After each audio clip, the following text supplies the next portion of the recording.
Hi, I'm Mark Rossano, founder and CEO of C6 Capital Holdings, coming to you from Primary Vision Network. Today, we're just going to do a deeper dive into what happened in Lebanon. There was obviously a devastating blast that ripped through the port of Beirut and into much of the surrounding area, causing significant loss of life, damages to surrounding structures, injuries across the board. And the question is, what caused it? What is the economic impact to it? So we're really going to look at this in two segments. One, what was the blast? What caused it? What is the fallout? And then two, we're really going to go into the economics behind how is this going to impact the port, the Lebanese GDP, and really, they were already struggling so much under a lot of political issues as well as economic slowdowns that this is going to do nothing to help the current situation. So just digging into the blast radius, this was a great chart that really kind of shows where the actual blast site was, the amount of devastation in terms of the widespread destruction that it was caused, and then the heavy damage to the damage reported. This registered about a 4.5 on the Richter scale, just to give you an idea of how massive this was. And it was felt and heard as far as Cyprus. So we're talking about a significant explosion that was really driven based on what is coming to light to be an accident on a massive scale. But the question is, why did this accident occur? So the military analysts, have come out and said that there was a welding that was happening in a area that was storing fireworks. If you want to say it was fireworks, ammunition, either way, it caused a massive explosion. And the welders, during their process, the excessive temperatures actually got into the ammonia nitrate, and which had evaporated. And then there was a grain silo, which was a pressurized grain silo right next door. And the mixture of these two things were enough to start a massive fire. And then that fire continued to spread, and it spread into a 2,750 tons of ammonia nitrate, which obviously created the explosion that we saw. And it was made worse just based on the inherent scrap metal that was created and with the glass that was blowing out. And when we think about, okay, well, what does that mean? Well, when you think back to the Oklahoma bombing that occurred in the US, almost over 40% of those injuries was caused by just shards of glass that were exploding out. So you can get an idea of why the devastation was so widespread in terms of injuries. It's just because you essentially now have daggers that are flying through the air due to the massive blast. And when we consider a lot of the fallout in terms of, we have a ton of questions. And the question is, why was a shipment of 2,750 tons of ammonium nitrate stored at the harbor for 6 years?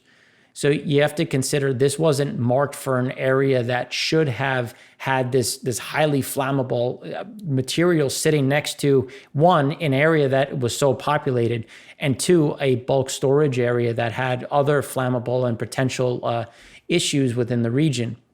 So these are the bigger issues that are coming to light. And when you consider, why was there such an oversight? You have to look at the government as a whole. The government has slowly been dwindling down. The Lebanese foreign minister, as early as August 2nd, resigned, Nassif Hitti. And now you see that there's a bigger global impact. There's a bigger impact within the country. We've had infighting between Israel and Lebanon, specifically on the border. And that's why when this initially happened, the view was this an attack? Was this Israel that was trying to strike and the blast was way too big? Now you have to think about how Israel acts. They typically do very targeted, not something that is as broad in terms of this kind of attack. This is huge amounts of collateral damage for an Israeli attack. Even if you want to say this was a Hezbollah attack, that got out of hand, again, the collateral damage is massive. And the reason why the Hezbollah conversation comes into light is because there were 4 men being tried over the 2005 Beirut bombing that killed al-Hariri and 21 others that were being tried by a tribunal that was run by both the UN, US, and Lebanon.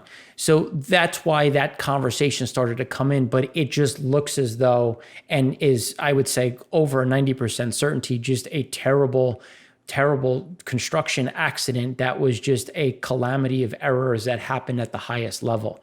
So as we really go through what was destroyed, we have to consider the port overall. And this was a great chart that was broken down by Intel Crab from Twitter. And you can see that the explosion that the port of Beirut resulted in absolute destruction of all facilities responsible for offloading and storage of dry bulk in this specific area. All warehouses within a 1 kilometer blast are totally lost. And you have to consider, well, what does that mean for the port itself? And the port was actually going through an expansion that had slowed down due to economic hard times.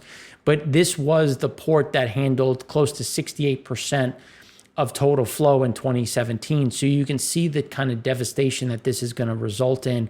And the question is going to come down to, how do they rebuild, and how do they really kind of capture what is going to happen on a go-forward basis, especially when we consider the before and after photos. So these were taken just from satellite imagery, and you can see that the crater is so deep, the water has actually now moved up onto the area, and you can see all of the warehouses that was described earlier in terms of just how much damage is in the specific region. There's still people that are reported missing. There's still digging that's happening, but these are some of these key areas in terms of, well, what is next, and how does Lebanon rebuild? You know, they've been under significant strain since the 14-year civil war, starting to get back onto their feet, and now you had an issue in terms of IMF loans, issues within the Lebanese government, and then just the inherent geopolitical instability that's been formed in the region between Lebanon, Israel, Lebanon, Syria, and a lot of these uncertainties as Hezbollah continues to struggle, as they're losing Iranian support, just because Iran is under their own pressure. So these are things that are going to continue to kind of move without the area in terms of who gives you the capital, where does the capital come back from. And that's where in the second segment, we're going to go through the economic fallout and where is Lebanon on an economic footing at the current state. Now, the fallout from the blast was that there was a view that geopolitical instability was going to increase. We saw some of that come into the energy market and into the region. But when you really kind of peel back and look at what was happening, and it just appears to be a true calamity of errors due to construction, welding, and either not knowing or unaware of the essentially the ticking time bomb that was sitting behind them. The problem with the loss of grain, the loss of wheat, I mean, you're talking about a significant issue now in terms of not even just damages, but feeding the people, replacing some of these storages that were sitting there. And that's why we have to really understand, what was happening. So before this happened, I think it was the 27th, the Israeli military said that it repelled a raid from Hezbollah in a disputed area in the northern border with Lebanon. Now, that was denied. There were no casualties reported. And there was a view that things were really heating up. And now, as you have these increases in geopolitical uncertainty, then you have this massive explosion. It just doesn't really appear or feel like anything that would be on this level. And that's why when we look at, okay, well, how do they rebuild? What is this going to be going forward? We look at the Lebanese port, and the earliest data that we have is in 2017 in terms of just the breakdowns of the areas that handle based on the customs office. And you can see that the port of Beirut is really the lifeblood in terms of just general trade. Trade has been going through this area for centuries, just given the link it provides to three key continents. And you can see that the port of Beirut was about 68.5%. Now, the goal was to actually increase this. So they were in the process of building out. And if you look at some of the overhead charts, you can see that there was a strip of land that was being built. And then they were going to fill and increase the overall expanse and try to increase not only the warehouse space, but also the port slips to increase the total amount of containers that could go through the port and really try to increase their relevance and their importance within global trade. And that's why the impacts is going to be so far reaching, because they had already spent so much trying to increase and expand this port. And when we consider, just we're in a COVID world where emerging markets are struggling, the global economy is struggling, this is where we can start to see the Bank of Lebanon. And that's why we want to dig into, well, what is happening in the bank? And you can see the foreign assets continue to decline. And that is a big problem, because the foreign assets is really what kind of protects from inflation, because people look at this and say, okay, well, the foreign assets are there. You can maintain your currency. And as those whittle down, you start to see a bigger issue. And, foreign assets are down. It's about 17.7% since the start of this year. And that's a big problem when you consider, well, what's going to be their opportunity or their ability to go out and borrow, whether it's from the IMF or from global investors, to come in and help really start this rebuild process. The deficit, the Lebanese financial deficit is down about 16.24% year over year, but now we're going to start to see some of these issues reverse, as we've seen inflation really increase in Lebanon over the same period as we've seen those foreign assets come down. The IMF coming back to the issues at the government, the instability as we've seen people resign, issues rise up between Israel. The IMF reported that 49 billion losses at Lebanon central banks has also created a drag. Now, the infighting is just meant that the IMF has put on hold some of these additional loans that were supposed to come through the Bank of Lebanon and really help kind of bridge some of this gap as they've tried to close the deficit gap. But again, this is going to be a huge impact, just given the amount of containers that come through the port. And that's why when we look at the port of Beirut revenue, you can see that it's really been a steady decline as we've come through 2018 into June of 2020. And, we've talked about on our economy show, on our EIA show, on our OPEC show, the amount of decline in global trade that we've really been tracking since 2018. We started to see this slowdown. And again, it wasn't readily apparent from 2018 to 2019, but you started to see those cracks. And as we've been talking about, as we were coming from 2019 into 2020, we were coming in on a very weak footing.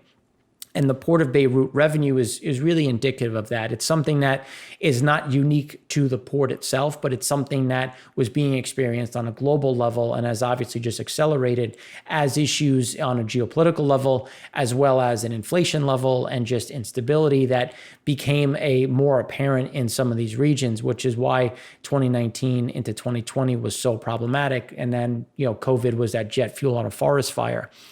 So right now, just considering year over year, the revs are down about 44.2%, which is a decline, which is increased, puts you at about 56.9 million in the first half. And that's why there's going to be problems, because you're already having revenue coming out, which is putting pressure in. Then the container activity, that equated to a decline of about 33%. So just to put that in perspective, on a global level, globally, depending on the trade route, container routes were down about 12% to about 20%, and they're down about 33%. So you can see that even though the world was down, they're down way more than that. And again, coming back to the geopolitical problems. And this is something where one of the biggest operators in the region was saying that they've seen an additional slowdown of about 5% on top of what they've seen. And it's something where the transshipment is just going to continue to decline, especially as local demand within the area continue to fall as the economic hardships continue to accelerate. And that's why we look at the Lebanese GDP, looking at it in terms of US dollars. So this comes down to the expectation that the Lebanese GDP was going to decline about 12% in 2020. And if you think about how things are declining overall, the global estimate is for a decline of about 10 to 15%. So you're starting to see, they're right in line with where things were supposed to be on an emerging market level. But now with the loss of the port, we can assume that this is going to be much, much worse, just given the economic impacts. And you can see the expectations in terms of the declines in total dollar amount. So In 2019, the GDP was about 53.37 billion, and we can assume about a 12% decline, which again comes back to how are they going to pay their bills? Is there going to be, they had already defaulted on some notes specifically at the beginning of the year, and now with a key piece for revenue generation, we're going to continue to see those declines. And that's why when you look at the Lebanese GDP annual growth rate, you can see that negative growth, as we talked about, from 2018 into 2019, and which will really carry through, the remainder of 2020.